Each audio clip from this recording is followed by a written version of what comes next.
Bonjour à tous, vous êtes très nombreux aujourd'hui pour cette conférence des grandes enquêtes scientifiques.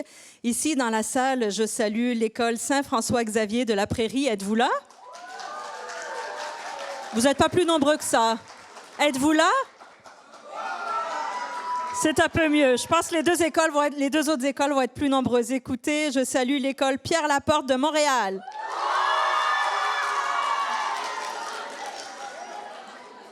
Et l'école Cavelier de la Salle Alors, comme vous l'avez entendu, nous sommes 1500 dans cet amphithéâtre. Je vais vous demander aussi de saluer chaleureusement les écoles qui nous suivent en web diffusion. Nous avons l'école d'Albévio de Lachine. Bonjour. L'école secondaire Leblanc de Laval. Et l'école polyvalente Nicolas Gatineau de Gatineau. Bonjour à tous. Je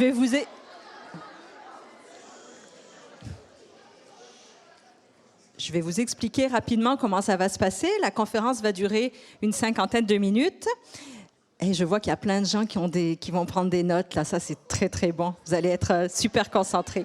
Donc, une 50aine de minutes. Et pendant la conférence, vous allez être amenés à voter à main levée. Pour ceux qui sont dans la salle, c'est facile. Vous levez la main et puis le conférencier va faire une petite estimation. Pour ceux qui nous suivent en web diffusion, vous votez dans vos classes et votre enseignant me transférera via le direct Facebook vos réponses. À la fin des 50 minutes, nous avons une période de questions. Dans la salle, vous avez des micros de chaque côté. Donc, je vais vous demander de vous lever et de poser vos questions au micro pour que ceux qui nous suivent en web diffusion puissent vous entendre. Et en web diffusion, vous posez les questions à votre enseignant qui me les transmet directement. Voilà pour les consignes. Maintenant, passons à la conférence. Le titre de la conférence, c'est « Météo ou climat, enquête au cœur des tempêtes hivernales ». Météo ou climat, est-ce que vous faites la différence? Peut-être pas maintenant, mais après la conférence, je pense que oui, et que vous allez pouvoir épater les adultes pendant les parties de Noël qui s'en viennent. Mais avez-vous une idée un peu de ce que peut faire un chercheur pour étudier ces fameuses tempêtes? Passer des heures à grelotter dans le froid? Je pense pas, vous allez voir. Alors, je vais vous demander d'accueillir très chaleureusement Sébastien Marinier, qui est étudiant au doctorat à l'UQAM.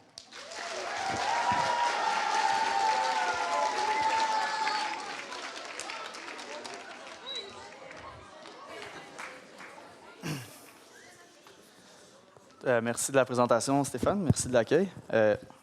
Le son, c'est beau, tout le monde entend? Oui. OK. Merci d'être venu en si grand nombre, c'est génial.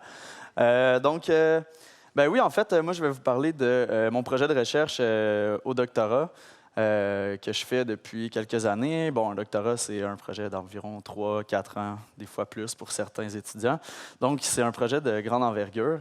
Puis pour faire une histoire courte, moi, en fait, j'étais au secondaire à l'école internationale de McMasterville, sur la rive sud de Montréal. Ensuite, j'ai fait mon cégep au cégep Édouard-Montpetit en sciences pures. J'aimais beaucoup les sciences. Et ensuite, j'ai décidé, parce que j'aimais beaucoup la physique et que ça m'ouvrait beaucoup de portes, j'ai été étudié en physique pure à l'Université de Montréal. J'ai fait mon bac au complet. Puis, pendant mon bac, j'ai fait des stages. Puis, pendant ces stages-là, je me suis rendu compte que j'aimais beaucoup la physique des matériaux. Donc, j'ai fait une maîtrise là-dedans. Ça m'a pris 3 ans. Ça a été quand même long. Puis, ensuite, j'ai décidé que ça me tentait de changer un peu. La météo, les nuages, tout ça, la circulation dans l'atmosphère et tout, ça m'a toujours vraiment intéressé. Puis, j'étais de plus en plus sensibilisé au changement climatique et à l'environnement. Donc, j'ai décidé de sauter un peu dans ce domaine-là, de plonger là-dedans. Et finalement, je me suis trouvé un doctorat ici à l'UQAM. Donc, voilà un peu qui je suis. Je ne fais pas juste étudier, là, j'ai aussi d'autres activités que j'aime. Donc, j'aime beaucoup le sport, la musique, etc. On va rentrer un peu dans le sujet. Donc, pourquoi moi, je m'intéresse aux tempêtes hivernales? Donc, qu'est-ce qui fait qu'on peut s'intéresser à ça et pourquoi on veut s'intéresser à ça? Donc, ça a des conséquences sur les lignes électriques. Donc, plusieurs d'entre vous ont sûrement eu des pannes de courant à cause des tempêtes de verglas, des vents puissants, des grosses tempêtes de neige, etc. Puis, on a plein de belles images, en fait, de ce qui peut se produire quand quand il y a du verglas, quand la surface est glacée, quand il y a des tempêtes de neige. Je ne souhaite pas que cette affaire-là vous arrive éventuellement cette année, ni l'année prochaine. Donc, en fait, ça a des conséquences quand même assez dangereuses sur les gens. Puis, on s'intéresse à ça non seulement pour ça, mais aussi parce que ça peut être vraiment coûteux. Hein? Donc, autant pour les gens qui ont des voitures, des maisons, etc., que pour le gouvernement qui doit réparer les routes, réparer les infrastructures, etc. Ça peut être dangereux pour la santé des gens. Et aussi, au niveau de plus scientifique, au niveau de la prévision de la météo, c'est plus difficile à prédire. Donc, en étudiant ça, on va pouvoir mieux comprendre qu'est-ce qui se passe dans les tempêtes hivernales et mieux les prédire, puis mieux comprendre qu'est-ce qui se passe là-dedans. Donc, pour commencer, ça, c'est un aperçu de... c'est comme si on se prend un globe terrestre puis on se place au-dessus du pôle Nord. OK? Donc, dans plein milieu ici, c'est le pôle Nord. Puis, nous, on est où est-ce qu'il y a la petite étoile jaune ici. Ça, c'est Montréal ou autour de Montréal.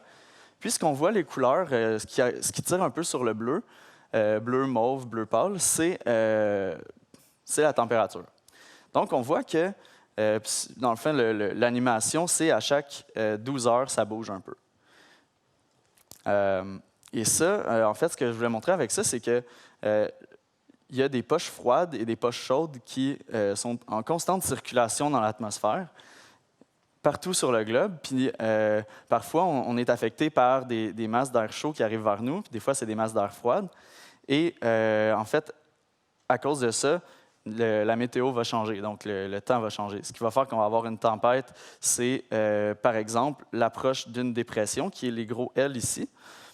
Ça amène souvent du temps mauvais. Et donc, ça peut influencer notre vie tous les jours. Donc, maintenant qu'on sait qu'il y a des masses d'air chaud et d'air froid, lorsqu'on a de l'air chaud qui arrive en contact avec de l'air froid ici, et que le vent pousse l'air chaud vers l'air froid, on a ce qu'on appelle un front chaud. Donc, un front chaud, ça, c'est l'air chaud qui arrive vers l'air froid. Et comme l'air chaud est moins dense, donc il est plus léger que l'air froid, il va être soulevé par-dessus l'air froid. Et ça va créer de la précipitation, de la formation de nuages et éventuellement une tempête. Donc, maintenant, si on se place le long de cette ligne verte ici, okay, donc on fait comme une tranche à travers le front, puis on la regarde de côté comme ça. Donc, si on fait ça, on voit ici, ça, c'est la hauteur. Donc, ça, c'est comme le point gauche dans l'air chaud, donc ici. Puis, le bout là, c'est celui-là ici. Donc, on voit que l'air chaud s'est soulevé ici par-dessus l'air froid. Et quand je parle d'air chaud et d'air froid, pour le reste de la présentation, l'air chaud, c'est quand la température est au-dessus de 0 degré. Donc, c'est ce qui va faire fondre la neige, par exemple. L'air froid, c'est sous 0, donc ça va faire geler l'eau. Donc, ce qui se produit dans la majorité des cas, quand on a un front chaud et qu'il y a de la précipitation, c'est qu'on a des cristaux de glace qui vont croître dans l'atmosphère puis qui vont former de la neige quand ils sont assez gros pour tomber. Puis, ils vont tomber dans cet air chaud-là. S'il tombe complètement à gauche, il va fondre complètement puis on va avoir de la pluie à la surface. Si on est à la fin, il ne va pas fondre du tout, puis le flocon de neige va rester tel quel ou grossir un peu plus dans l'atmosphère, puis il va nous arriver de la neige sur nous. Maintenant, s'il est dans le milieu, lorsqu'il va passer dans l'air qui est au-dessus de 0 degré, le flocon va se mettre à fondre. S'il reste assez longtemps dans cette couche-là, il va fondre au complet, puis on va avoir de l'eau qui va rentrer dans une couche ici qui est en dessous de 0 degré. Ce qu'il faut savoir, c'est que l'eau, pour geler à 0 ou légèrement en dessous de 0, ça a besoin d'une petite tape dans le dos. Okay? Donc, en théorie, on pourrait avoir de l'eau liquide jusqu'à moins 50 degrés environ. Mais si on lui donne une petite tape, donc par exemple, on fait juste une goutte d'eau qui tombe dans ma main, si ma main est vraiment froide, ça va geler instantanément. Donc, généralement, dans la vie de tous les jours, s'il fait en dessous de 0 puis vous avez un verre d'eau, il va éventuellement geler. mais dans l'air, la gouttelette est tellement petite qu'elle ne va pas avoir le temps de regeler. Puis dès qu'elle va arriver à la surface, elle va geler instantanément parce que c'est comme si on lui donne une petite tape dans le dos, justement. Donc, ça, c'est quand ça arrive au sol et que ça gèle, c'est ce qu'on appelle la pluie verglaçante. Ou le verglas, c'est la même chose. Maintenant, si ce flocon-là ne fond pas au complet, ou qui fond au complet, mais qui a le temps de regeler, ou qui frappe une autre particule qui est dans l'air, bien là, on va avoir ce qu'on appelle une formation de grésil. Donc, il va regeler, puis c'est des petites billes transparentes. Et c'est ça un peu quand tu te promènes dehors, puis qu'il y a du grésil, là, ça pince quand ça te revole en face. C'est vraiment désagréable. Donc, c'est à peu près ça le feeling. Donc, le grésil, c'est aussi un type de précipitation qu'on peut retrouver là-dedans. Puis ensuite, bien, il y a d'autres types comme des flocons de neige qui fondent pas au complet, mais qui regèlent, etc. Donc, ben, on arrive déjà à la première question. Pour continuer de parler de mon projet, je me demande, d'après vous, c'est quoi la différence entre la météo et le climat? Donc, la première réponse, en fait, il y a 3 choix de réponse, puis je vais vous demander d'en choisir un. Donc, le premier choix de réponse, c'est est-ce que la météo, c'est le temps qu'il fait dans le présent et le climat, le temps qu'il a fait dans le passé? Le deuxième choix de réponse, c'est est-ce que la météo, c'est le temps qu'il fait sur un pays, puis le climat, c'est le temps qu'il fait sur la planète au complet? Puis le troisième choix, c'est est-ce que la météo, c'est le temps qu'il fait sur une petite période de temps, et le climat, c'est la moyenne du temps qu'il fait sur une grande période de temps? Donc, alors, qui répond A? Qui répond A? Qui répond B? OK, bon, j'imagine que les autres, c'est C. OK, c'est bon. Alors, il y a unanimité. Je pense qu'ils ont déjoué le piège. C'est bon, de plus en plus, ça va. Donc, ben, bravo, vous comprenez tous c'est quoi la différence entre la météo et le climat. Donc, la météo, c'est effectivement ce qui se passe sur une courte échelle de temps. Donc, par exemple, aujourd'hui, il fait beau. Hier, il pleuvait, puis c'était pas vraiment le fun. Mais ça peut être aussi, pas nécessairement aujourd'hui, ça peut être la météo le 13 septembre 1840. Il pleuvait peut-être cette journée-là. C'est un événement précis dans le temps qui ne dure pas trop longtemps. Donc ça, c'est la météo. Puis le climat, c'est une moyenne sur une longue échelle de temps. Donc, par exemple, les températures moyennes dans une année, la température moyenne de tous les mois de décembre. Puis ce qu'il faut comprendre, c'est que les deux varient. La météo va varier de jour en jour, mais le climat va varier aussi. Donc, c'est pas parce que, par exemple, le mois de novembre cette année, là, on s'entend qu'il a fait quand même très froid, mais ça ne veut pas dire que la moyenne ou que la tendance des mois de novembre est en train de devenir de plus en plus froide. C'est juste une exception. C'est une variation du climat. Donc, d'une année à l'autre, ça peut changer, mais les moyennes vont rester quand même des variables climatiques auxquelles on va s'intéresser lorsqu'on parle, par exemple, de changement climatique. Donc maintenant, pour pouvoir mieux prédire, essayer de prédire l'avenir, on n'a pas de boule de cristal pour voir ce qui va se passer dans le futur. Puis ça nous intéresse parce qu'on voit que la température commence à augmenter pas mal. Puis on se dit qu'il va sûrement avoir des impacts sur la vie des gens. Puis en fait, pour faire ça, on va demander à l'ordinateur de nous faire des calculs. Mais l'ordinateur, il n'a aucune idée de qu'est-ce qu'on lui dit, à moins qu'on lui dise quoi faire. Donc, il faut utiliser ce qu'on appelle un modèle climatique. Donc, le modèle climatique, ça, c'est comme un programme informatique dans lequel, qui va faire des calculs pour nous, puis qui va simuler un climat dans l'ordinateur. Donc, pour ce faire, on doit découper le monde en plusieurs points. Parce que l'ordinateur, lui, il ne peut pas faire quelque chose, il ne peut pas calculer des variations puis des trucs qui se passent dans l'atmosphère en continu. Donc, il faut le découper en petits points pour qu'il puisse faire des calculs sur ces points-là. Pourquoi est-ce qu'il fait des calculs? Bien, en fait, c'est que l'atmosphère, le climat, le sol, la végétation, les nuages, tout ça, ça peut être décrit par des lois de la physique. Hein? On est tous soumis aux lois de la physique. Puis, en fait, les lois de la physique sont tous représentées par des équations mathématiques. Donc, par exemple, à ce point-là, si je veux calculer le vent, ça c'est juste pour le vent ou les échanges de chaleur dans l'atmosphère. C'est assez compliqué. Je veux dire, moi, j'ai quand même un bon background en physique puis en maths, puis je ne serais pas capable de faire ça. Ça me prendrait des mois à faire. L'ordinateur, lui, il peut calculer ça pour tous ces points-là en une fraction de seconde.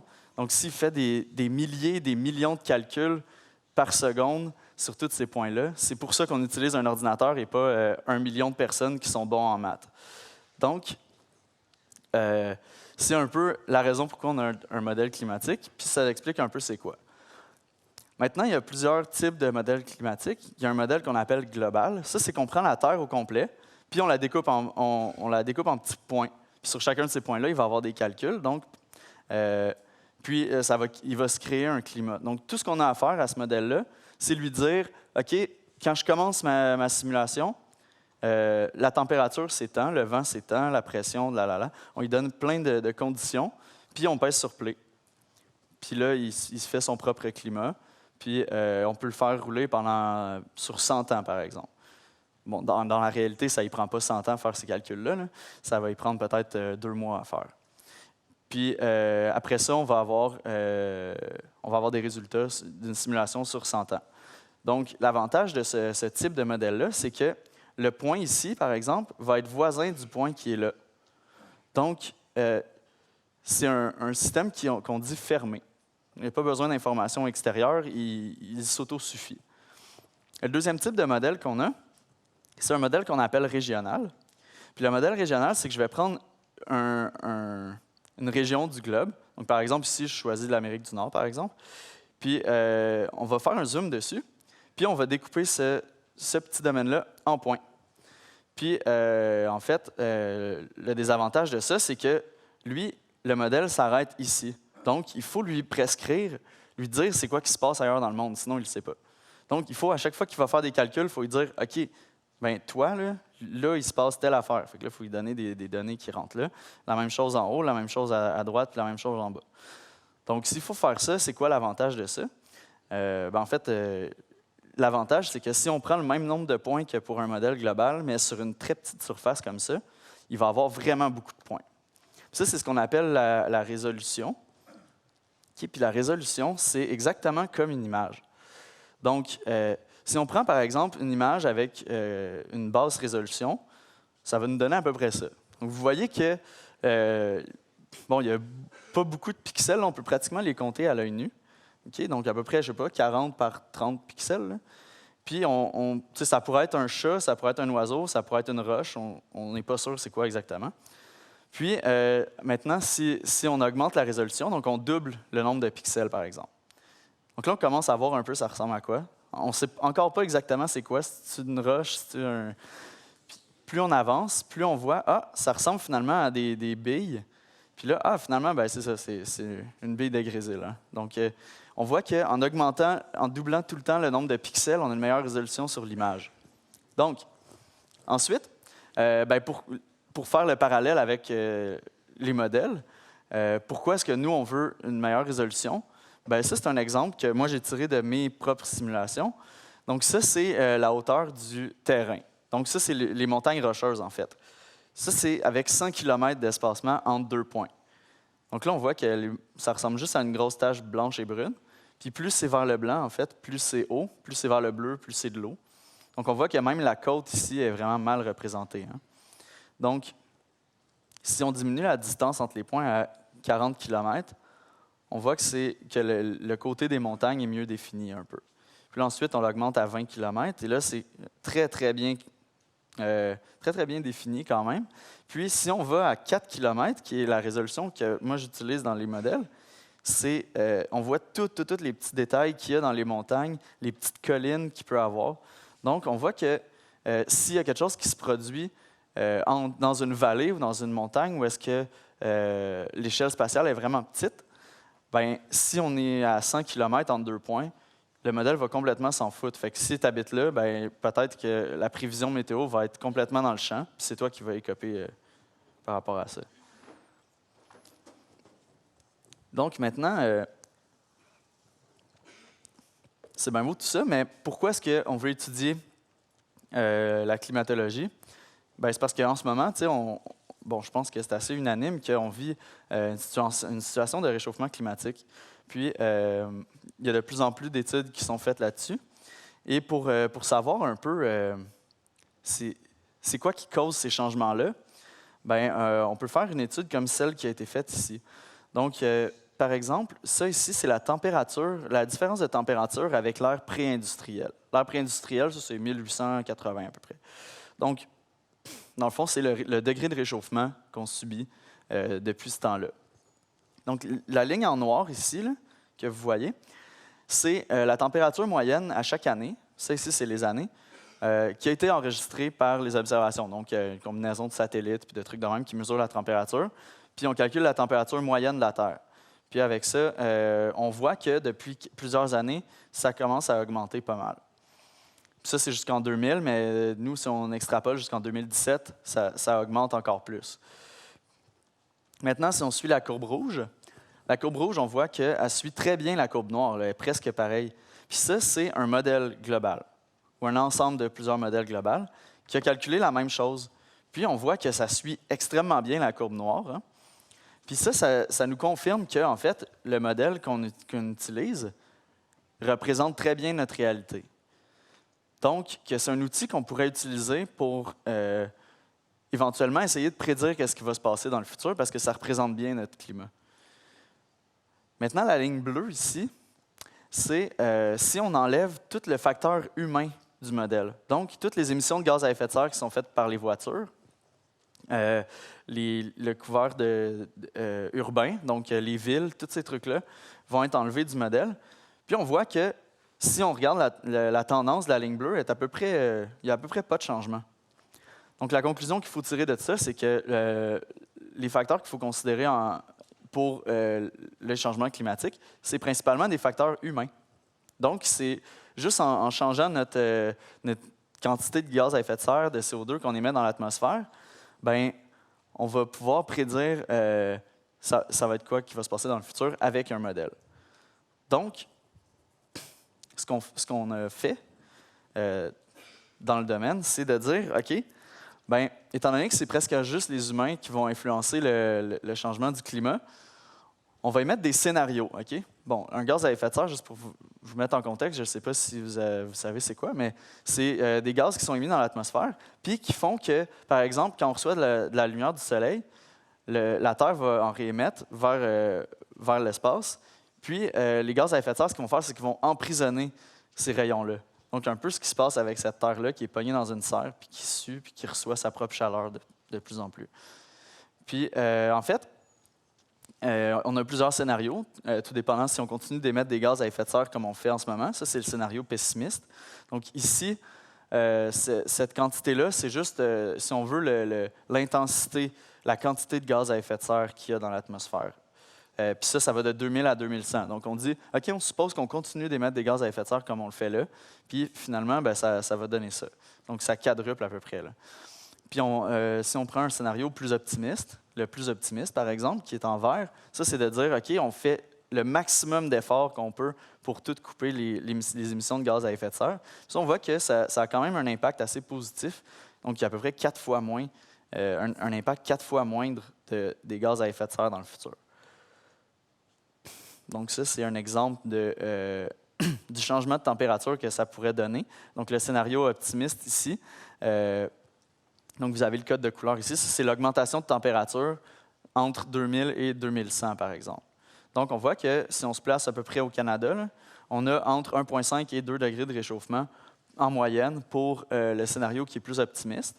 Puis le scénario le plus pessimiste nous donne une augmentation de entre 4 et 7 degrés en Amérique du Nord, ce qui est extrêmement gros. Imaginez-vous que dans la salle, en ce moment, il faisait 7 degrés de plus.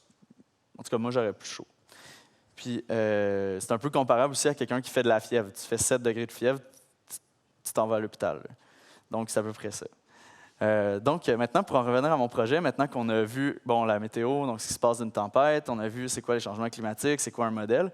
Moi, qu'est-ce que je veux faire? C'est que je veux regarder les impacts du changement climatique sur les tempêtes. Donc, regarder l'effet du climat sur un événement qui est plus météo, sur des événements qui sont plus météorologiques. Donc, je vais regarder la fréquence des tempêtes. leur intensité, la quantité d'accumulation qu'ils vont générer, l'étendue de ces tempêtes-là. Puis après ça, je vais sauter dans ces tempêtes-là puis regarder vraiment en détail qu'est-ce qui se passe au niveau plus physique, plus précis. Je ne rentrerai pas dans ces détails-là au complet aujourd'hui, inquiétez-vous pas. Donc, maintenant, j'ai une autre question pour vous. D'après vous, c'est quoi les autres facteurs que la température qui peuvent affecter les tempêtes hivernales quand on regarde ça dans un contexte de changement climatique? Donc, oui, il va faire plus chaud, mais puis on sait que ça pourrait influencer, par exemple, s'il neige ou s'il pleut. Mais est-ce que, par exemple, la direction du vent, ça pourrait changer ces tempêtes-là? Est-ce que la hauteur des marées, ça peut changer ça? Est-ce que la distance entre la Lune et la Terre pourrait changer les tempêtes hivernales? Ou est-ce que l'humidité dans l'air, la quantité de vapeur d'eau qu'il y a dans l'air, est-ce que ça peut changer comment on vit les tempêtes, d'après vous? Il peut y avoir plusieurs réponses. Donc, qui d'entre vous voterait pour A?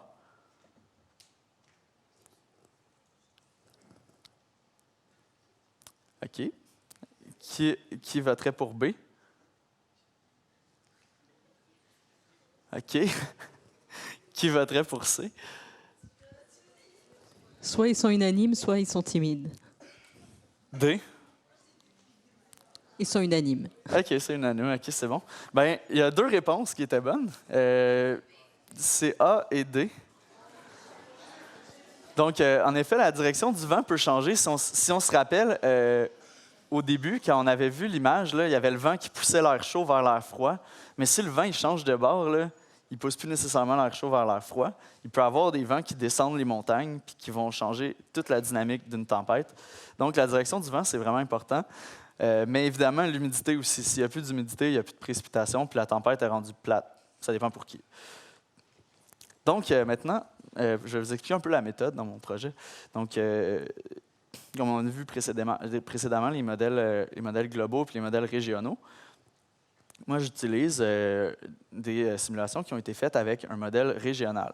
Le gros carré bleu ici, c'est la région qu'on a choisie. Je dis on, c'est une grosse équipe de chercheurs qui a travaillé sur ces simulations-là, parce que ça demande énormément de ressources informatiques à faire.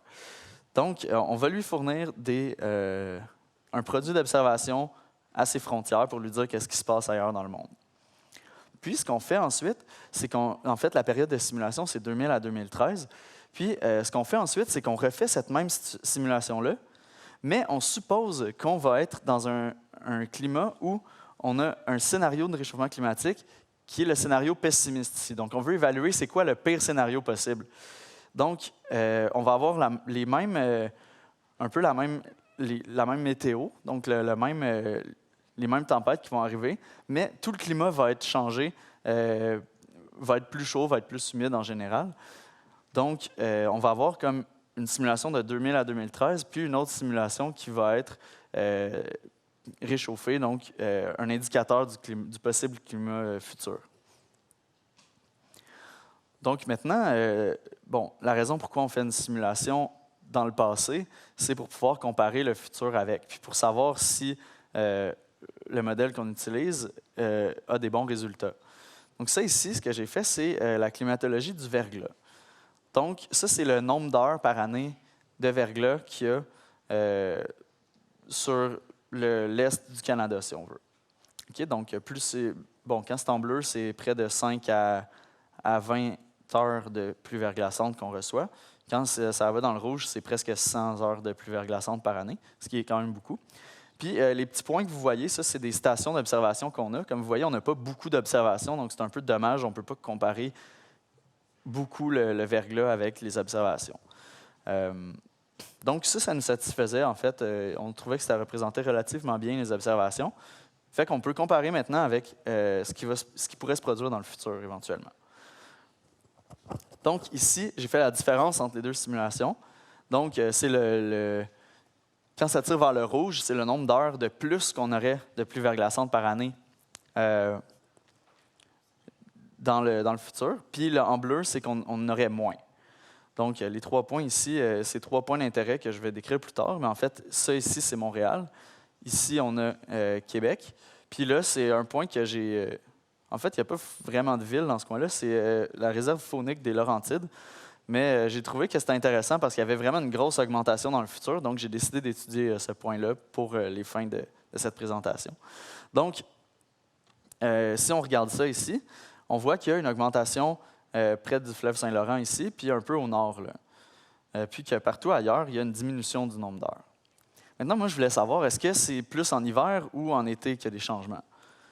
Donc ça ici, en été, il n'y a pas de pluie verglaçante en été, je vous rassure, c'est en automne et au printemps. Donc c'est les mois chauds, les mois froids. Donc les mois chauds, c'est octobre, novembre, mars, avril. Puis les mois froids, c'est décembre, janvier, février. Donc j'ai séparé ça en deux. Puis on voit que en automne et au printemps, il y a une diminution un peu partout de la pluie verglaçante. Puis pour les mois froids, donc l'hiver, si on coupe à peu près au 45 ou 46e parallèle ici, là, on voit que partout au nord de ça, il risque d'avoir une augmentation du nombre d'heures de pluie verglaçante en hiver. Donc maintenant, ce que j'ai fait, c'est que j'ai regardé à ces 3 points-là, puis je me suis dit, je vais regarder à chaque fois qu'il y a du verglas, puis je vais compter combien de temps ça dure, cet événement-là, cette tempête-là, cet épisode de verglas-là. Puis là, je vais le mettre dans un diagramme à bâton. Donc, s'il dure 4 heures, je vais le mettre dans un bin de 4 heures. Et là, en fait, ce que ça me donne, c'est que ça me donne des distributions, puis je peux voir s'il y a des événements plus longs ou plus courts dans le passé, puis dans le futur. Donc, par exemple, ici, si on se place à Montréal, donc à ce point-là, bon, on remarque qu'il y a quand même beaucoup d'événements courts, les barres bleues ici. La durée est ici, puis les barres, c'est la quantité de tempêtes. Donc, sans aller profondément dans les détails, on remarque que pour le point d'intérêt qui est ici, par exemple, donc à la réserve faunique des Laurentides, où est-ce qu'il y avait une grosse augmentation prévue dans le futur, on va savoir, est-ce que c'est plus des événements courts, des épisodes courts de verglas ou des épisodes plus longs? Bien, c'est évidemment des épisodes plus longs. On voit que vers la queue de la distribution, on a de plus en plus de rouge. Donc maintenant, pour récapituler un peu ce qu'on vient de dire, c'est qu'on a simulé 13 ans avec un modèle régional avec un scénario de réchauffement climatique. Puis, on a supposé qu'il allait y avoir plus d'heures de pluie verglaçante en hiver, puis au nord, plus du Québec. Donc, aussi, on a une augmentation du nombre de tempêtes de longue durée pour cette période-là. Maintenant, j'en arrive à la 3e question. Et cette question-là, c'est, si on reprend l'image qu'on avait au début, donc l'espèce de le front chaud qui arrive puis l'air qui est soulevé au-dessus de l'air froid, considérant que ça ici, la ligne noire, là, c'est la ligne de 0 degré, qu'est-ce qui se produira à cette ligne-là de 0 quand on va avoir un réchauffement climatique? Donc, si on augmente la température, qu'est-ce qui va se produire avec cette ligne-là? Donc, il y a encore 3 choix de réponse. Donc, soit elle va se déplacer vers l'air froid, soit elle va se déplacer vers le nord, ou l'air froid et l'air chaud seront complètement mélangés. Donc, qui pense que c'est A? Qui pense que c'est B?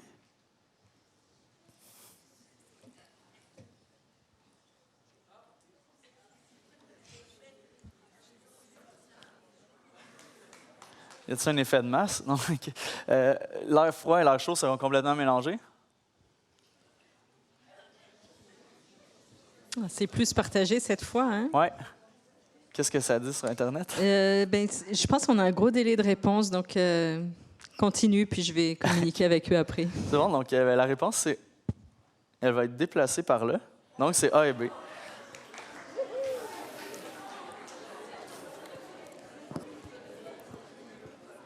Donc, évidemment, l'air froid se situe plus au nord, donc c'est un peu la même réponse, là, ces deux-là.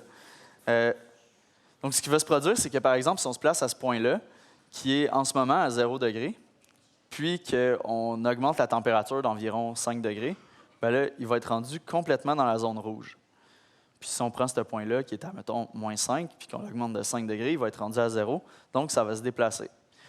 Puis c'est relativement semblable pour tous les points en altitude. Par contre, le réchauffement ne sera pas nécessairement le même à tous les niveaux en hauteur dans l'atmosphère. Donc, ça se peut que cette zone-là rapetisse un peu si l'augmentation de température ici est moins grande qu'ici. Donc, on s'attend à ce que ça change. On s'attend à ce que ça soit poussé vers le nord. Donc, c'est un peu ce que je viens de dire. Il va y avoir une translation un peu, un déplacement de cette zone, de la zone où il y a un mélange de précipitations vers le nord. Donc, maintenant, pour faire ça, la suite de mon projet, c'était d'identifier les tempêtes de verglas. Bon, je n'allais pas regarder 13 ans de films à regarder des tempêtes de même puis à dire « OK, elle commence là, elle finit là. Elle commence là, elle finit. J'aurais jamais fini. » Donc, on utilise un outil qu'on appelle la méthode d'évaluation par objet, que j'ai oublié le nom tout de suite, là, c'est juste de même qu'elle s'appelle. Donc, ce que ça fait, c'est que ça prend dès qu'il y a du verglas, ça va tracer une forme autour, donc ça va l'entourer avec ce qu'on voit en vert ici. Puis après ça, ça va le suivre dans le temps jusqu'à ce que ça finisse. Puis ça, l'avantage de ça, c'est que ça identifie automatiquement les tempêtes que je veux utiliser, que je veux étudier. Puis on voit le X noir ici, c'est le milieu de cette forme-là qui est tracée. Donc après ça, moi, je peux juste regarder à quelle vitesse ça se déplaçait, cette tempête-là, la durée qu'elle a eue. Je peux savoir quand elle commence, quand elle finit. Est-ce qu'elle avait une grosse étendue? Puis est-ce que c'est déplacé sur une longue distance? Puis à partir de ça, je vais pouvoir en identifier probablement 200 sur 13 ans environ, puis choisir celle que je veux étudier plus en profondeur. Donc ça, c'est cette tempête-là. Si je prends le début, la fin, puis je calcule l'accumulation de verglas qu'il y a eu au total, ça me donne ça. Donc on voit que proche de Montréal, ou peut-être plus Mont-Tremblant, on a eu environ 50 mm de verglas dans cette tempête-là. Puis les X, c'est le centre de l'objet, de la forme. Donc, on voit que le centre, il s'est déplacé comme ça, puis il est revenu vers la Gaspésie. Donc maintenant, si on plonge un peu plus en détail dans cet événement-là, dans cette tempête-là, on peut prendre, c'est une tempête de grésil en fait aussi. Donc souvent, comme on a vu au début, il peut y avoir un mélange de grésil, verglas. Donc, si on se place par exemple dans cette tempête-là, qui était le 23 décembre 2004, puis qu'on prend une photo à 10 heures le matin, donc 10 heures, heure de l'Est. Puis là, on regarde la zone en vert, qui est la pluie qui tombe à ce moment-là. Donc, plus c'est foncé, plus il y a de pluie qui tombe. C'est la même chose pour la neige qui est en bleu. Puis le rouge, c'est ici un mélange de plusieurs types de précipitations. Donc, on voit que ça, c'est ça me semble un peu plus large dans le présent que dans le futur à ce moment-là. Donc, on se rappelle un peu cette hypothèse-là qu'on avait, qu'il allait y avoir une transition vers le nord de cette zone-là. Donc, on va essayer de voir cette image-là, mais réellement dans les simulations. Qu'est-ce qu'elle a donné? Donc, ce qu'on va faire, c'est qu'on va prendre une tranche de A à B. OK? Comme ça ici. Donc, on prend la tranche, puis on la regarde de côté comme ça. Exactement comme on a fait au début. Puis, on voit ici, la ligne enfoncée, c'est la ligne qui sépare l'air chaud et l'air froid. Donc, dedans, ici, on a l'air chaud, puis là, à l'extérieur, c'est de l'air plus froid. Donc, on a aussi cette zone-là dans le contexte de réchauffement climatique. Puis, en fait, si on regarde ce qui se passe dans l'atmosphère autour, on voit qu'en bleu ici, c'est la quantité de neige qu'il y a dans l'atmosphère. Donc, en hauteur, donc ça, je vous rappelle, c'est la hauteur. Donc, on voit qu'en haut, il y a de la formation de neige. Puis on descend, puis là, ça rentre dans la couche chaude. Là, ce qui est en vert ici, c'est la pluie. Donc, c'est les gouttelettes de pluie. Donc, on voit que ça fond, puis il y a une formation de gouttelettes de pluie. Puis là, la pluie va arriver dans une couche plus froide ici, puis elle va tomber à terre. Donc ça, c'est de la pluie verglaçante.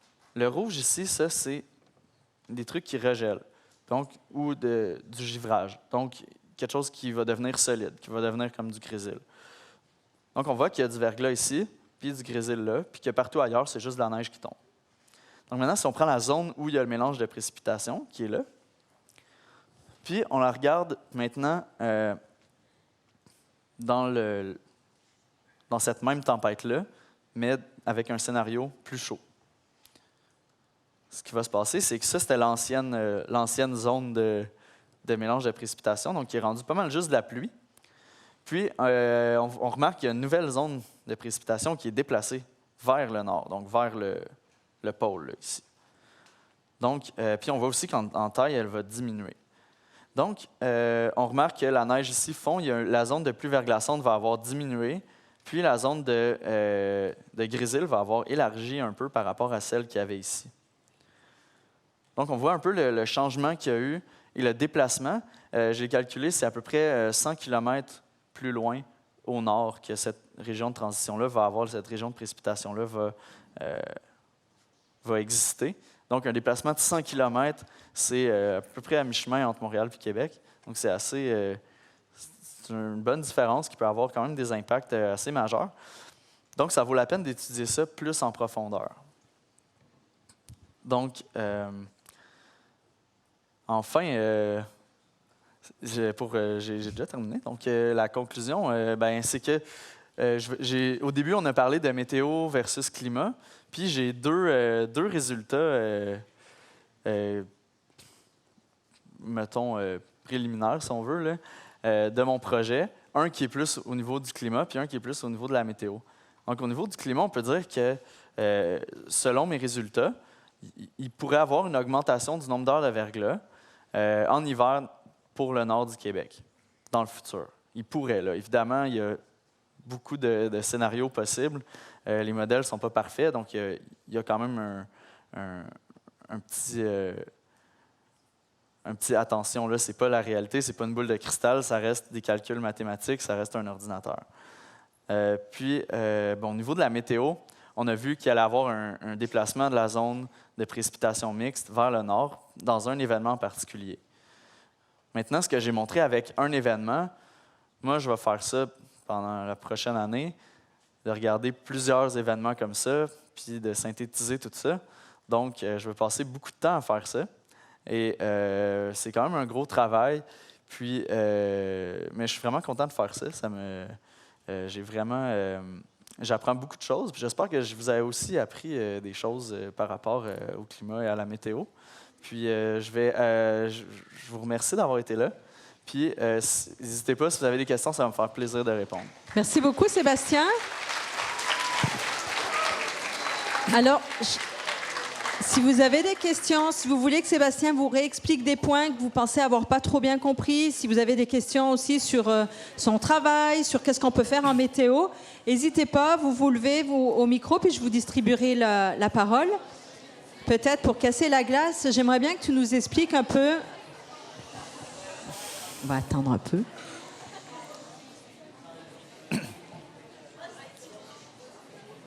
Donc, je vais poser la première question. Ça vous laissera le temps de vous lever pour aller jusqu'au micro.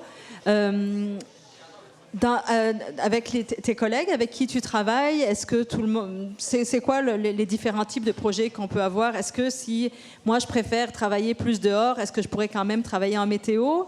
Est-ce que tu as des exemples de projets qui seront bientôt faits ou qui sont faits en ce moment? Oui, tout à fait. On a eu des campagnes de terrain où on est allé dans l'Ouest canadien.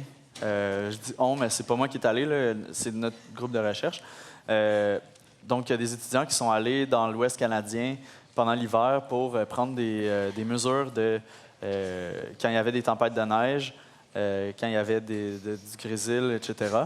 Oui, c'est possible d'être plus sur le terrain. Il y a aussi différents projets dans le département des sciences de l'atmosphère à l'UQAM. Donc, il y en a qui travaillent plus avec les satellites, il y en a qui travaillent plus sur le climat historique, il y a vraiment longtemps. Il y a quand même un gros éventail de projets qu'on peut trouver. Puis, en ce moment, il y a beaucoup particulièrement ma directrice de recherche, Julie Thériault, qui fait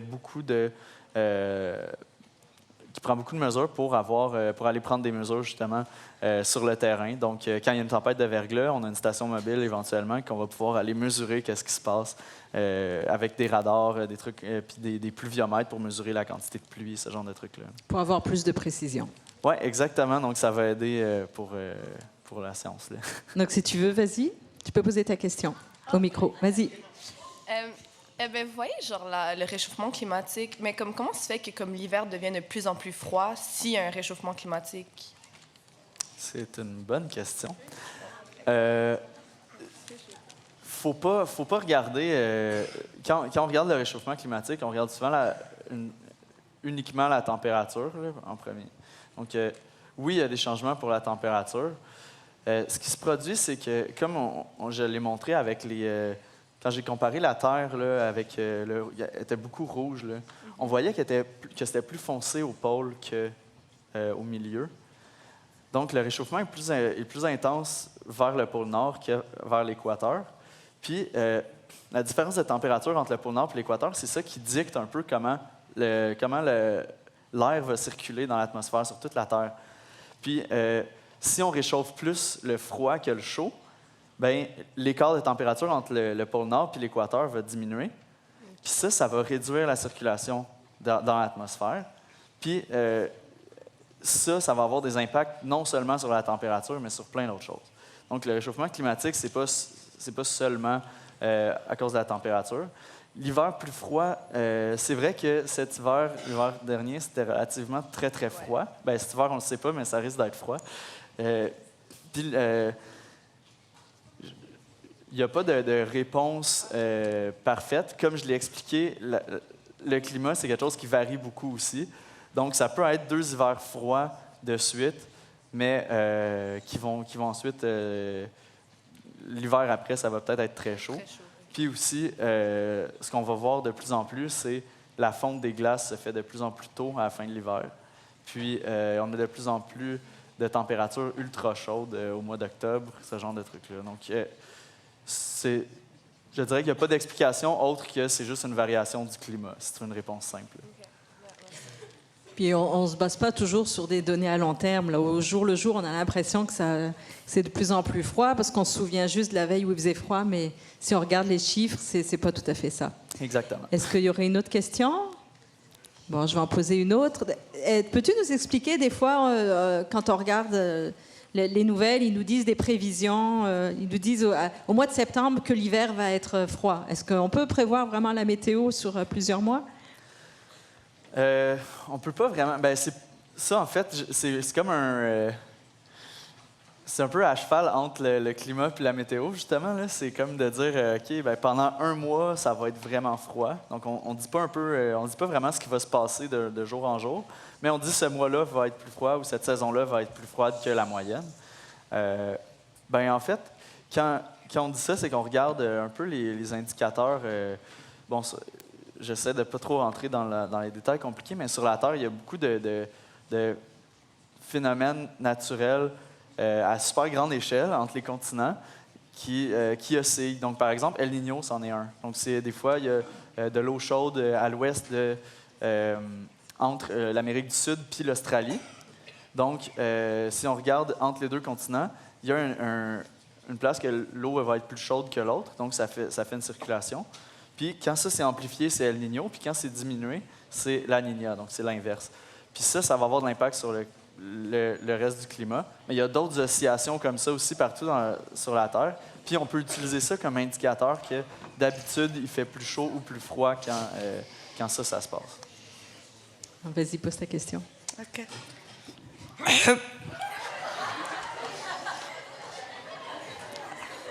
Je peux? Oh my God. Vas-y. OK. Oh my God.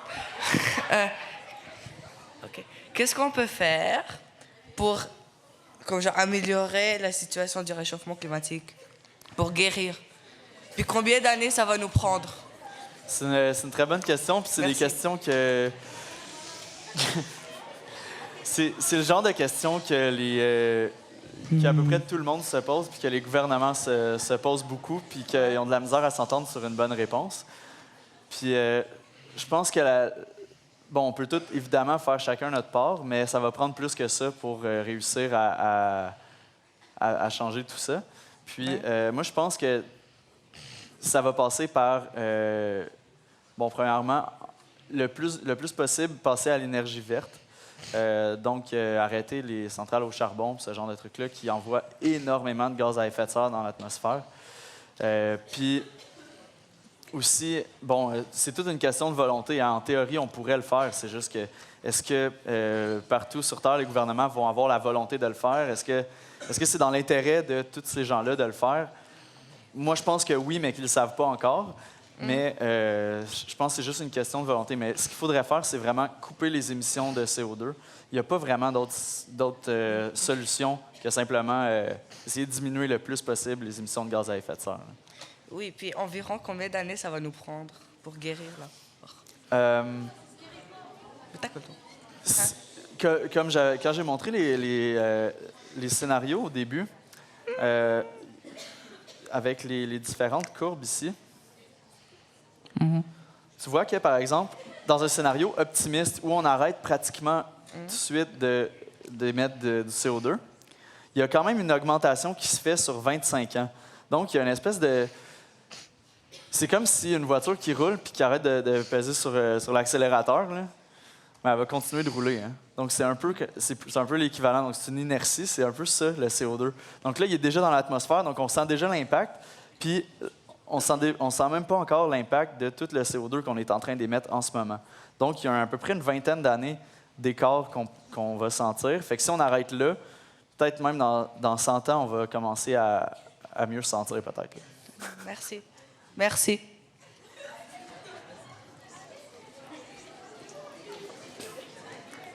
Est-ce qu'on écoute la prochaine question? Moi aussi, j'ai un peu genre 2 questions, mais ça rapporte environ à la même affaire. Donc, la première, c'est par rapport au... quand vous faites les trucs régionaux, les simulations régionales. Voilà, voilà. Oui.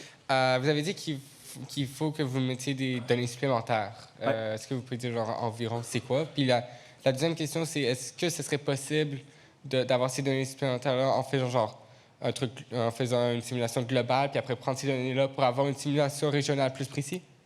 Oui, bien en fait, la réponse à la première question, c'est ta deuxième question. Donc, oui, quand on fait une simulation régionale, pour lui dire qu'est-ce qui se passe ailleurs, si on veut, par exemple, nous, ce qu'on a utilisé, c'est souvent un mélange, ce qu'on appelle des réanalyses, qui est genre un mélange de toutes les observations qu'on peut réunir ensemble, ça avec un modèle global, puis on essaie d'accorder un peu comme on accorde une guitare, on accorde le modèle global pour qu'il suive le plus possible les observations, puis après ça, on donne ça au modèle régional. Donc maintenant, si on veut, on pourrait rouler un modèle global sur 100 ans, puis avoir un modèle régional qui reçoit que les données du modèle global sur 100 ans. Donc ça, c'est des trucs qui sont faits aussi. Très bonne question. Merci. Merci. Donc, s'il n'y a pas d'autres questions, on va conclure maintenant. Merci beaucoup, Sébastien. Merci beaucoup à vous de vous être déplacés. Merci à vous. Merci. Je vous souhaite un bon retour.